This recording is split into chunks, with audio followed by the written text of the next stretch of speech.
Hey, what's up guys? Welcome back to this week's episode of What's on Your Mind with Josh Kaju. Quick question for you. How do you know what you don't know if you don't know what you don't know? What? How do you know what you don't know if you don't know what you don't know? What am I talking about? Well, what I've seen over time is that we think we know a lot of things. We think that we're experts in a certain area. And I'll use myself as an example here. Mental skills, sports psychology, I feel like I have a pretty good grasp of the concepts that I'm talking about. I've been doing it for a few years, reading a lot of different books, talking to a lot of different people, starting to feel like I got the hang of it a little bit. And it kind of leads you to think that, hey, I got this. Like, I'm good. I don't need to really learn too much more. And what I've found out really over this last year from just simply being stuck in the house all the time is that there's a lot of things out there that I don't know about. But I wouldn't have known that unless I got outside of my bubble, unless I got outside of talking to the same people all the time and reading the same things and listening to the same things or watching the same videos that other people are doing. And that's what I want you guys to understand today. Yes, I've talked about before, getting outside of our comfort zones. It's along those lines. But it's really just challenging yourself and understanding that there's a lot of different things that are out there that you don't know anything about.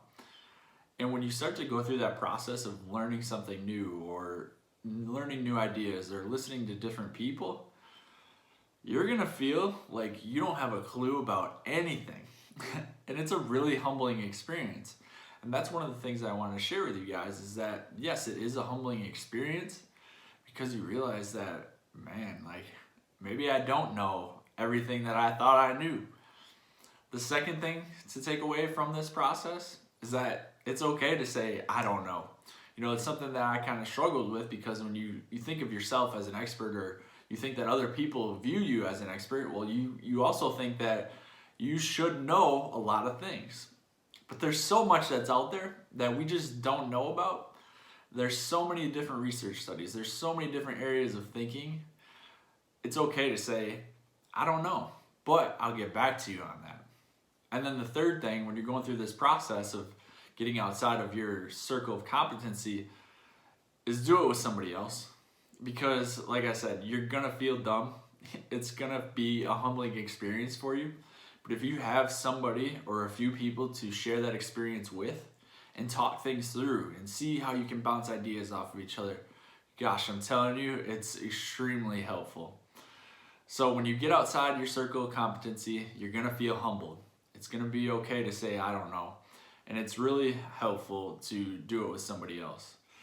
That's what I have for you guys this week. How do you know what you don't know if you don't know what you don't know?